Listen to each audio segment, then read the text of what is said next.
కార్తీక పురాణం 23వ అధ్యాయం. పురంజయుడు ముక్తి నందుట. ఓం శ్రీ మహాగణాధిపతి నమః. ఓం శ్రీ గురుభ్యో నమః. ఓం శ్రీ కార్తీక దామోదరాయ నమః. అగస్త్యుడు మరలా అత్రి మహర్షిని గాంచి, ఓ మునిపొంగవ, విజయమందిన పురంజయుడు ఏమి చేసినావు వివరించమని అడగగా, అత్రి మహాముని ఇట్లు చెప్పిరి. కుంభసంభవ, పురంజయుడు కార్తీక వ్రతాచరణమున వ్రత ప్రభావమున అసమాన బలోపేతుడై అగ్నిశేషము శత్రుశేషము ఉండకూడదని తెలిసి తన శత్రురాజులను అందరినీ ఓడించి నిరాటంకముగా తన రాజ్యమును ఏలుచుండెను. తన యొక్క విష్ణుభక్తి ప్రభావం వలన గొప్ప పరాక్రమవంతుడు, పవిత్రుడు, సత్యదీక్ష తత్పరుడు, నిరదాన్నదాత, భక్తప్రియవాది, తేజోవంతుడు, వేదాంగవేత్త అయి ఉండెను. మరియు అనేక శత్రువులను జయించి దిశ దశలా తన ఈ అఖండ కీర్తిని ప్రసరింపజేసెను. శత్రువులకు సింహస్వప్నమై విష్ణు సేవా దురంధరుడై కార్తీక వ్రత ప్రభావమున కోటికి పడగలెత్తి అరిషడ్వర్గములను కూడా జయించిన వాడై ఉండెను.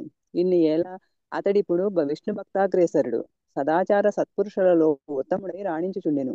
అయినను తనకు తృప్తి లేదు.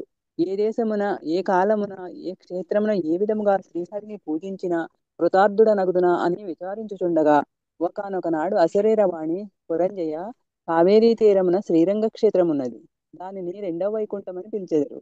నీవతడికేగి శ్రీరంగనాథుని అర్చింపుము. నీవి సంసార సాగరమును దాటి మోక్ష ప్రాప్తి నొందుదువు అని పలికెను. అంతట పురంజయుడు ఆ అశరీరవాణి వాక్యములను విని రాజ్యభారమును మంత్రులకు అప్పగించి సపరివారముగా బయలుదేరి మార్గమధ్యమున ఉన్న పుణ్యక్షేత్రములను దర్శించుచు ఆయా దేవతలను సేవించుచు పుణ్యనదులలో స్నానము చేయుచు శ్రీరంగమును చేరుకొనెను.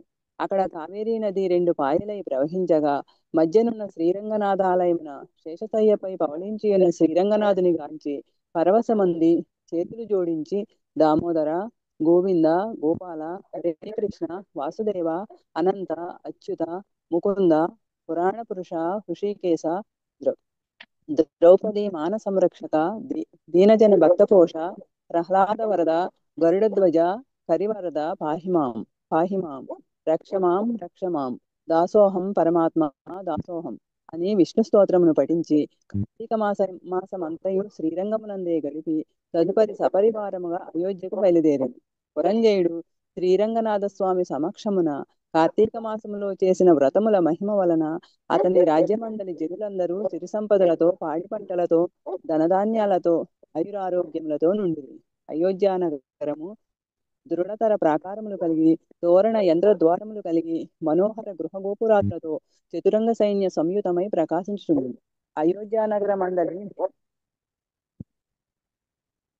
అయోధ్యానగరమందలి వీరులు యుద్ధ నేర్పరులై, రాజనీతి గలవారై, వైరి గర్భ నిర్వేదకులై, నిరంతరము విజయశీలురై అప్రమత్తులై ఉండిరి. ఆ నగరమందలి అంగనామనులు, హంస గజగామినులు, పద్మ సంతతాయత్త లోచనము అయి విపుల శోణిత్వము, విశాల కటిత్వము, సూక్ష్మ మధ్యత్వము, సింహ కుచపీనత్వము కలిగి రూపవంతులనియు, శీలవంతులనియు, గుణవంతులనియు ఖ్యాతి కలిగి ఉండిరి. ఆ నగరమందలి వెలయాండ్రు నృత్య గీత సంగీతాది కళా విశారదలై, ప్రౌఢలై, వయోగుణ రూపలావణ్య సంపన్నులై, సదా మోహనాలంకృత ముఖశోభితలై ఉండిరి. ఆ పట్టణ కులాంగనలు పతి శుశ్రూషాపరాయణలై, సద్గుణాలంకార భూషితలై, చిద్విలాస హాసోల్లాస పులకాంకిత శరీరులై ఉండిరి. పురంజయుడు శ్రీరంగ క్షేత్రమున కార్తీక మాస వ్రతం ఆచరించి సతీ సమేతుడై ఇంటికి సుఖముగా చేరెను. పురంజయుని రాక విని పౌరజనాదులు మంగళవాద్య సూర్య ధ్వనులతో ఎదురేగి నగర ప్రదక్షిణము చేసి నిజాంతఃపురమున ప్రవేశపెట్టిరి. అతడు ధర్మాభిలాషి అయి దైవభక్తి పరాయణుడై రాజ్యపాలన అనర్చుచు కొంతకాలము గడిపి వృద్ధాప్యము వచ్చినచే ఐహిక వాంఛలను వదులుకొని తన కుమారునికి రాజ్యభారము అప్పగించి పట్టాభిషిక్తుని చేసి తాను వానప్రస్థము స్వీకరించి అరణ్యమున కేగెను. అతడు ఆ వానప్రస్థాశ్రమందు కూడా ఏటేటా విధి విధానముగా కార్తీక వ్రతం ఆచరించుచు క్రమక్రమముగా శరీరముడుటచే మరణించి వైకుంఠమునకు పోయెను. కావున ఓ అగస్త్య, కార్తీక వ్రతము అత్యంత ఫలప్రదమైన మహత్యము కలది. దానిని ప్రతివారును ఆచరించవలెను. ఈ కథ చదివినప్పుడు వినువారికి కూడా వైకుంఠ ప్రాప్తి కలుగును. 23వ అధ్యాయం సంపూర్ణము. సర్వం శ్రీ కార్తీక దామోదరాయ చరణారవిందార్పణమస్తు. Thank you.